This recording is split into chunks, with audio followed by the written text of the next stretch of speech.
আজকে সারাদিনে কি খেয়েছি, কোথায় কোথায় গিয়েছি, এইটা নিয়ে থাকছে আজকের একটা মিনি ভ্লগ।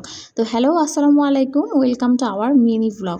তো আজকে সকালেই মনটা অনেক খারাপ, যার জন্য দুজনেই প্ল্যান করেছে যে আজকে একটু ঘুরতে বের হব। তো আমাদের যাওয়ার উদ্দেশ্য ছিল হচ্ছে কেরানীগঞ্জ, কিন্তু ওইখানে পরবর্তীতে দেখা যায় যে আমরা বের হতে হতে প্রায় 4:30টার মতো বেজে গিয়েছে। তো যেহেতু শীতকাল, এখন কিন্তু দিন ছোট, এই জন্য আমরা কেরানীগঞ্জের ডিসিশন চেঞ্জ করে আমরা চলে গিয়েছিলাম রোজ গার্ডেনে।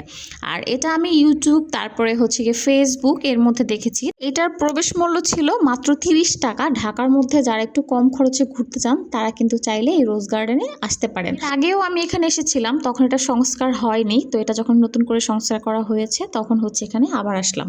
তো প্রথমেই হচ্ছে এটার মধ্যে ঢুকতে দেখবেন এরকম আশেপাশে অনেক গোলাপ গাছ। তো আমার তো হচ্ছে গিয়ে গোলাপ গাছ দেখেই ভালো লেগেছে। আর আমি যেহেতু একটু শুক্রবারে গিয়েছিলাম, যার জন্য প্রচুর ভিড় ছিল। তো আপনারা যদি এই টাইপের জায়গায় ঘুরতে আসেন, সেক্ষেত্রে কিন্তু দেখা যায় কি শুক্র শনিবার ছাড়া আসলে মনে হয় ভালো হয়। তাহলে দেখা যায় ছবি তোলার জন্য বা একটু ঘোরার জন্য এটা হচ্ছে গিয়ে একটা বেস্ট প্লেস। এবার আসি এই রোজ গার্ডেনটা কিভাবে কি হলো সেটা।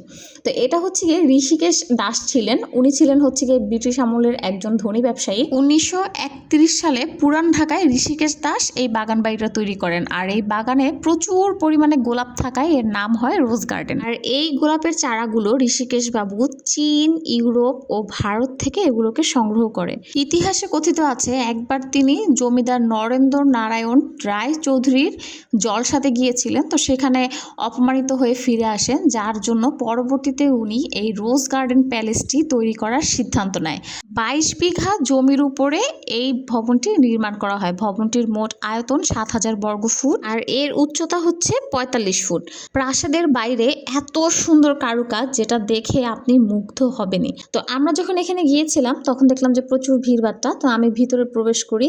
দরজা দিয়ে ঢুকতে অনেক কষ্ট হয়েছিল, কারণ প্রাসাদের গেটে এত পরিমাণে ভিড় ছিল যেটাতে ঢুকতে পারিনি। পরে অনেক কষ্টে প্রাসাদের ভিতরে প্রবেশ করি। কিন্তু একটা জিনিস দেখেন, যখন এখানে ওনারা ছিল বা যার এই প্রাসাদ উনি যখন ছিল, তখন কিন্তু ওইভাবে মানুষ সহজে ঢুকতে পারতো না বা একটা ভয় পেত, বা কিছু জমিদার বাড়ি বা জমিদারের প্রাসাদ এই টাইপের। কিন্তু এখন দেখেন এই প্রাসাদের কত মানুষ ছিল, কত হট্টগোল ছিল, কত চলাচল ছিল, কত মানুষের ভিড় ছিল। কিন্তু এখন কিন্তু বাড়িটা পুরাই নিশ্চুপ। মানে যাদের এই বাড়িটা ছিল তারা নেই, কিন্তু এখন কিন্তু মানুষ যাচ্ছে, তাদের স্মৃতি যে ছিল সেগুলো কিন্তু বহন করছে। তা আসলে মানুষের জীবনটা এমনই, ক্ষণিকের জীবন। যাই হোক, পরে আমরা সিঁড়ি দিয়ে দোতলায় চলে গিয়েছিলাম। তো দোতলায় যাওয়ার পরে ওই যে প্রাসাদটা একটু ভালো করে দেখছিলাম। তো আমার কাছে কিন্তু এই টাইপের প্রাসাদ অনেক ভালো লাগে। মানে আমার যে পুরনো যে ওই ইতিহাস বা ঐতিহ্য যেগুলো থাকে, এইগুলো দেখতে আমার অনেক ভালো লাগে। প্রাসাদের ভিতরটা আসলে ওইভাবে এখনো সাজানো হয়নি, কিন্তু এটা যে কারুকাজ ছিল প্রত্যেকটা দেয়ালে এত সুন্দর কাজ ছিল, মানে দেখে তাকিয়ে থাকার মতো। তো এখানে কিন্তু আপনারা চাইলেই ঘুরতে আসতে পারেন, দেখেও ভালো লাগবে, বাচ্চাদের নিয়ে আসতে পারেন, অনেক মজা হবে এখানে আসলে কিন্তু। তো আমরা এটা দিয়ে বের হয়ে গিয়েছিলাম, কারণ হচ্ছে গিয়ে এটার এত পরিমাণে ভিড় ছিল, আসলে ওইভাবে ঘোরাও যাচ্ছিল না। আর এটা যেহেতু সংস্কার করছে, যার জন্য আসলে সম্পূর্ণ দরজা বা গেট এখন ওইভাবে খোলা হয়নি। মানে আপনি সব কিছু পুরোপুরিভাবে দেখতে পারবেন না, অল্প কিছুটা খোলা হয়েছে। তো পরবর্তীতে আমরা নিচে চলে যাই। তো নিচে যাওয়ার সময় আমার এইটা দেখে অনেক ভালো লেগেছিল, যার জন্য ভিডিও করে রাখলাম। তো এটাও আমরা হচ্ছে গিয়ে দেখে তারপরে আমরা এখান থেকে বের হয়ে চলে যাই হচ্ছে ফুচকা খেতে। তো যেহেতু হচ্ছে গিয়ে রাজধানীর ফুচকাটা কিন্তু অনেক মজা, তো আমি হচ্ছে গিয়ে রাজধানীর ওইখানে যাই, ওখানে ওদের টকটা কিন্তু ভীষণ ভালো। তো আমি হচ্ছে রাজধানীর ফুচকাটা খাই। আর বিকালে বের হলে বা সকালে যেখানেই যাই না কারণ আমি ঘুরতে, আমার কিন্তু ফুচকা লাগবেই। ফুচকা আমার অনেক পছন্দ। আর আমি জানি ফুচকা অনেক বাঙালি মেয়েরই পছন্দ। তো ফুচকা ঝাল ঝাল ছিল, টক দিয়ে খাচ্ছিলাম, এটা কিন্তু অনেক মজা ছিল ফুচকাটা। ফুচকার টেস্ট কিন্তু নির্ভর করে হচ্ছে ফুচকার টকের উপর। আর এই টাইপের টক দিয়ে আপনি 50 প্লেট ফুচকা অনায়াসে খেয়ে ফেলতে পারবেন। আর শীত, গরম, বর্ষা যাই হোক না কেন, আমার হচ্ছে কোল্ড কফি বা কোল্ড ড্রিঙ্কসের মধ্যে লাচ্ছি এই টাইপের জিনিসটা খুব ফেভারিট, যার জন্য আমি লাচ্ছি নিয়ে নিয়েছিলাম।